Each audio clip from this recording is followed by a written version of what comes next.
Hi, welcome back to the Gemhawks YouTube channel. Thank you for continuing to watch and support me here. I hope you're having a beautiful day. Now today I'd like to share with you a design I came up with a couple of years ago, which is the Chaos Bangle. Now this can be made in just metal, or you can embellish with beads.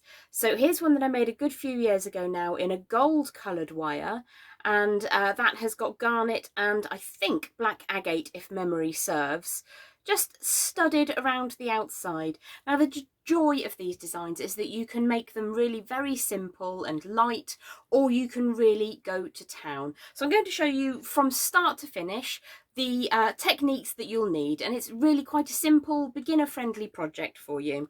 Here's another example that I've been working on, and this is in raw copper, so over time this will darken, which I really like raw copper for that fact. So that's what it would look like with no beads, and on this side I've just started to add a few random beads from one of my jars of miscellaneous beads. So if you join me down at the board, we can talk a little bit further about the materials that you'll need. So there's a slightly closer look at the two projects. This one, as I say, is a couple of different colourways. There are garnets, there's a black agate on there, and I think that might actually be a red onyx in there as well. Goes really nicely with the incredibly vibrant gold wire. Now there are two wire gauges that we'll be working with today. We have a 1.6mm gauge, like so, which is a 14 gauge, and we're also going to be working with a 0.6 and 22 gauge wires. I've got myself a little pot of random beads from one of my jars, which I'm going to be using to demonstrate with today. Now to begin with, you'll need to take two lengths of the heavy gauge, the 1.6mm 14 gauge wire, and you will need to make sure that they are really quite straight. So I'm just going to grip the very end with my trusty pliers and then just draw my hands over the surface to try and get that as straight as I possibly can. Now you would be able to, once you've created the circular shape I'm about to show you, you could hammer that very lightly with a nylon mallet if you wanted to. That's always an option, but I like to get the material nice and warm as well as smooth before we start working. This is not one of those techniques that I would use the wire straightener tool for. I actually just want to get some heat, body heat into that as well. So what I'm going to do is use my round form to create the basic shape. Now I've got 11 inches of wire today, and that's more than I need by about an inch. You could, if you wanted to, be really clever. If you look at the bangle and you take this measurement, you could multiply that by 3.14-ish. You could give that a pi up measurement, that distance across, and then add another inch on top for the loops that we need to create. So once we've created that reasonably smooth and round flat circle shape, we're just going to open that out ever so slightly as if it were a jump ring, so that we don't distort that lovely roundness we've just created. And what we're going to do is to create loops on either end and make sure that we're fitting the correct size for what we want to work with. So around about ½ an inch from the end, I'm going to draw a right angle bend on one of those segments. Pop in with the round nose pliers. Now you can make these loops a little bit smaller if you want to, and then they'll be easier to hide in the design later. But what I would say is if you make them too small, what will happen is you won't be able to get your wire actually through the loop when we go to create that sealed circuit at the other end. So if you don't have your client with you and you're creating to a client's size, you would need them to get to measure a bangle that they already own. As I say, this one's a little bit large, but because it's so heavy, it's quite nice to have that large size. You get them to measure across, and then you can take it from there. If you're working for your own wrist, as I am going to be today, once I've got that basic round form, I'm just going to open it up. We've popped a loop on one end. So now I want to make sure that that fits over my hand at its widest point. I've got reasonably flexible thumbs. Some people are unable to retract them. So you would need to make sure that you're working to what fits your intended recipient as well as possible. Now, what you would do once you get to a position that you're happy with is turn an upright coming away from the center of the circle we've created. When you get to make the second one, you can use the first one as a guide. So as I say, you would need those two lengths. 11 inches would be sufficient for most wrist sizes, I would imagine. However, you can take the second one off the reel if you prefer, to minimise wastage. So what I'm going to do is copy the exact size that I used earlier. Once I've decided what that size is going to be, and we actually managed to modulate that reasonably accurately, you can just measure them up just to make sure that they are the same. And then what we're going to do is turn an upright, coming away from the centre of the wire. So get that to sit on top of the other one if it's your second one, and then grip with your pliers and turn up and away like so. So what we're going to do is to create a loop that goes all the way around. If I just open this up like so, so that they don't interfere with each other, and I'm going to start turning the tail of the wire around. As I say, if you make the loops too small, you'll find you won't be able to get that wire inside. So there's my loop, and I can now cut away that residue. I'm using flush cutters with the flush side against the part we want to keep, and the angled side is against the bit that we're going to discard into the scrap pot. So what I'm going to do to begin with is just flatten that down and make sure that those sizes do indeed match up, because this is really the last opportunity you've got to kind of cut that down if you need to.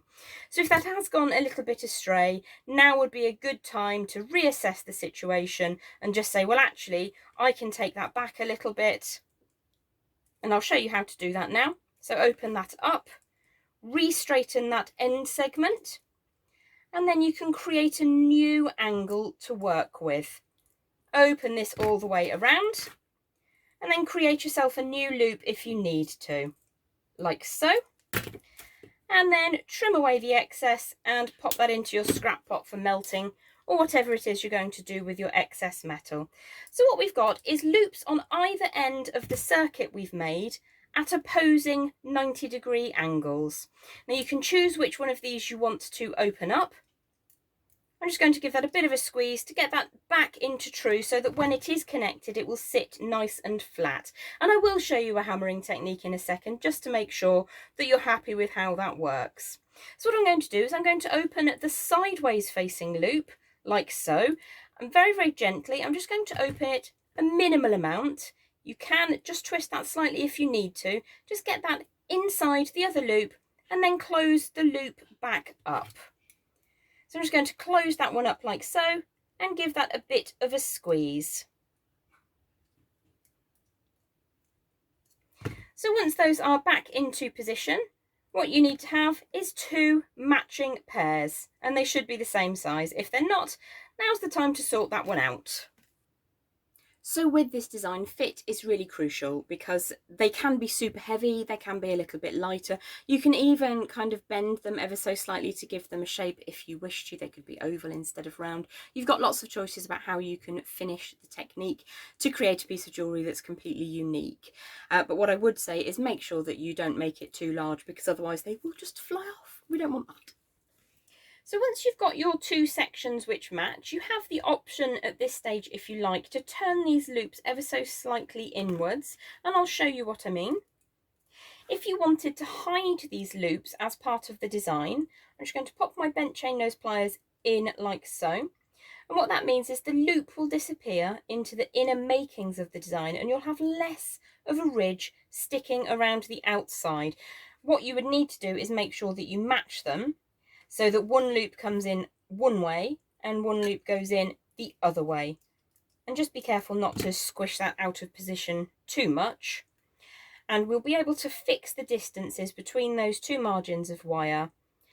Now I did say that I would show you very, very briefly how to get that flat if it's gotten away from you. So I've just got a little steel block here. What we need to do is to make sure that we support the design and just tap gently to get that nice and flat. And we don't want to push the connected section anywhere that it might not really do too well, because that will actually cause the piece to deform even more. So if you hang that over the side,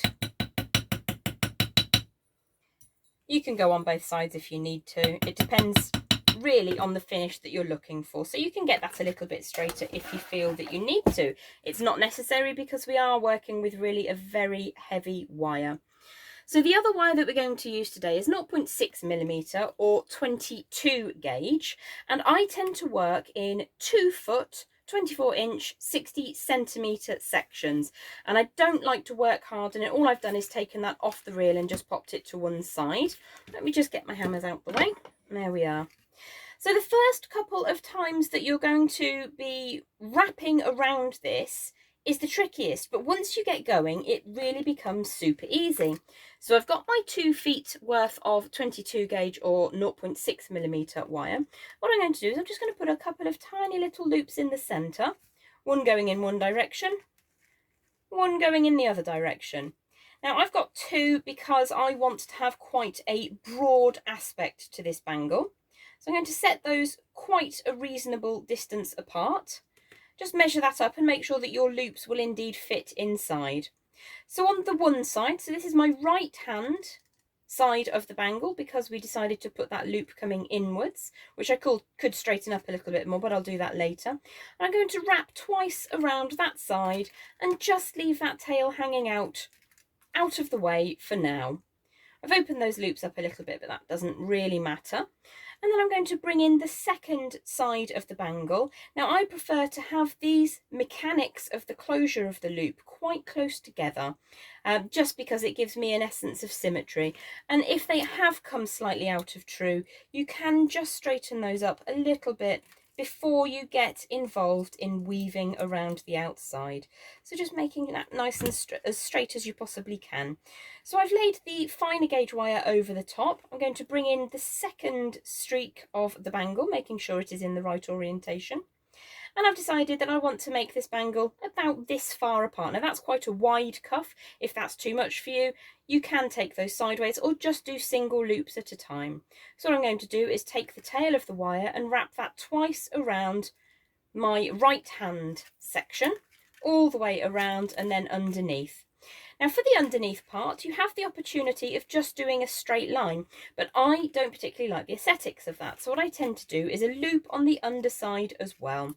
And that's very, very simple. Just push the wire into position, grip the section where you'd like the loop to appear, and then draw that through. So you're creating a loop on the underpass as well. Just pull that nice and tight, get that into position, and then I'm going to tie it twice around the other side. And as I say, this is the section when you're just beginning, where things are likely to be a little bit tricky and get away from you. I'm now going to come all the way around to where those tie-off loops are. I think I might just put a simple singular loop on this side, draw those two together, trying to keep the distance between the 2 bangle frames as sensibly close together as possible. Doesn't matter if it wavers ever so slightly. So the finer wire is passed over the top. I'm going to press down, draw the tail through the loop of the right hand bangle only, draw that around, push the wire into the center. So again, I fancy a little loop on the underside. You don't have to. So I'm just creating a loop as I go, pull the tail wire through. Doesn't have to be perfect. They don't have to be facing the same direction. It is a chaos design, which enables you to make mistakes or be artistic. So the wire has passed underneath the second side. I'm going to wrap twice around that outer margin, and then come back in the same direction. Now by the time you've gotten around to the back on the first side, you'll probably have run out of wire. So you're just going to be adding little 2 foot lengths as you go. Now I'm going to move on to the piece that I started working on earlier, because obviously the more layers you build up, slightly trickier to get those tails tucked away. So just repeat exactly as we've just looked at, which is winding twice around either side.